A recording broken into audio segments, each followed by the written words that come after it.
Achish sends David back to Ziklag. The Palestinians gathered all their forces at Aphek, and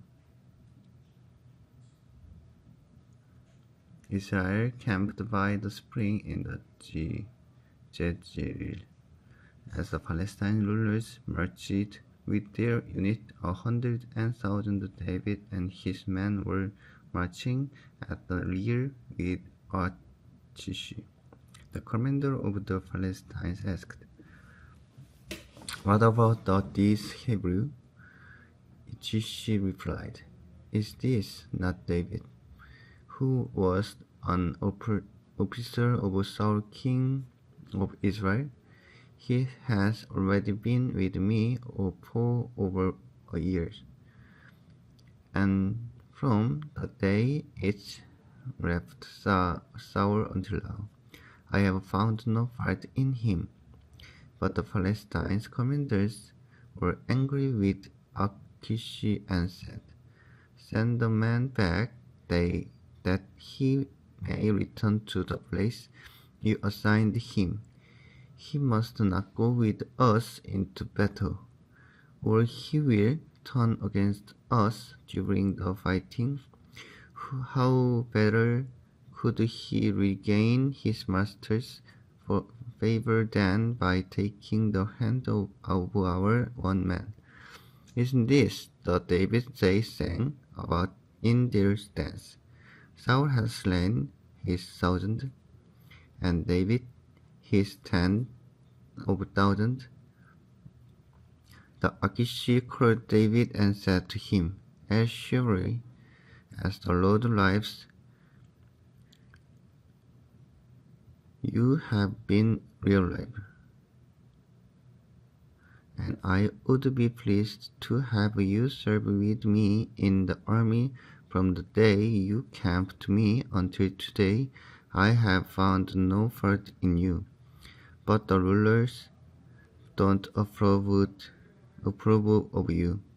Now turn back and go in place. Do nothing to displease the Palestine rulers." "But that have I done?" asked David.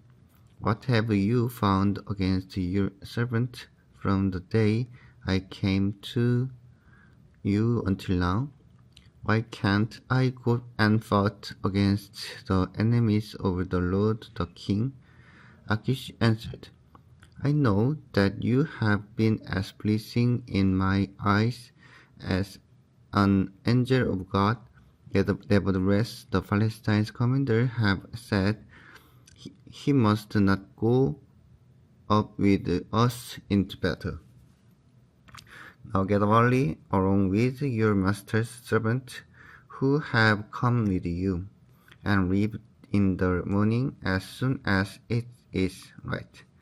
So David and his men got up early in the morning to go back to the land the Palestinians, and the Palestinians went up to Jezreel. David destroyed the Amalekites. David and his men reached Ziklag on the third day. Now the Amalekites had raided the Negev and Ziklag. They had attacked Ziklag and burned it. When David and his men reached Ziklag, they found it destroyed by fire, and their wives and sons and daughters taken captive. So David and his men wept aloud until they had no strength left to weep. David's 2 wives had been captured, Ahinoam of Jezreel and Abigail, the widow of Nabal of Carmel. David was greatly distressed because the men were taking of strong him. Each one was bitter in spirit because of his son and daughter, but David found strength in the Lord his God. David said to Abiathar the priest, the son of Abimelech, bring me the ephod. Abiathar brought it to him, and David inquired of the Lord, shall I pursue this raiding party? Will I overtake them? Pursue them, he answered. You will certainly overtake them and succeed in the rescue. David and the 600 men with him came to the Besor valley, where some stayed behind. 200 of them were too exhausted to cross the valley, but David and the other 400 continued the pursuit. They found an Egyptian in a field and brought him to David. They gave him water to drink and fruit to eat, part of cake of pressed fig and 2 cakes of resin. He ate and was revived, but he had not eaten any food or drunk any water for 3 days and 3 nights. David asked him, Who do you belong to? Where do you come from? He said, I am an Egyptian, the slave of an Amalekite. My master abandoned me when I became ill 3 days ago. We raided the Negev of the Keratites, some territory belonging to Judah and the Negev of Caleb, and we found Ziklag. David asked him, Can you lead me down to this raiding party? He answered, Swear to me before God that you will not kill me or hand me over to my master, and I will take you down to them. He led David down, and there they were scattered over the countryside, eating, drinking, and reveling because of the great amount of plunder they had taken from the land of the Philistines and from Judah. David fought them from dusk until the evening of the next day, and none of them got away, except 400 young men who rode on camels and fled. David recovered everything an Amalekite had taken, including his 2 wives. Nothing was missing, young or old, boy or girl, plunder, or anything else they had taken. David brought everything back. He took all the flocks and herd, and his men drove them ahead of the other livestock, saying, This is David's plunder.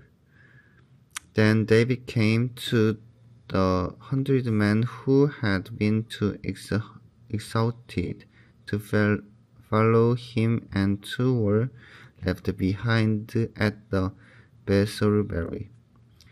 They came out to meet David and the men with him. As David and his men approached, he asked them how they were. But all the evil men and troublemakers among David's followers said, Because they did not go out with us, we will not share with them the plunder. We recovered, however, each man may take his wife and children and go. David replied, No, my brothers, you must not do that with what the Lord has given us. He has protected us and delivered into our hands the raiding party that came against us. Who will listen to what you say?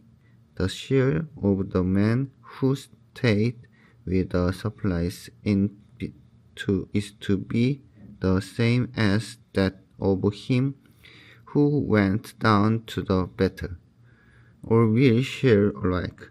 David made this a statute and ordinance for Israel from that day to this. When David reached Ziklag, he sent some of the plunder to the elder of Judah, who were his friends, saying, Here is a gift for you from the plunder of the Lord's enemies. David sent it to those who were Bethel, Amos, Negev, and Jatir. To those in Aror, Shimmos, Eshitemoa, and Rakal.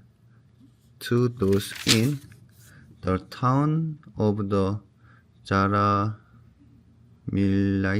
and Kenites, to those in Hormah, for Ashan, Atak, and Hebron, and to those in all the other places where he and his men had roamed. Saul take his life.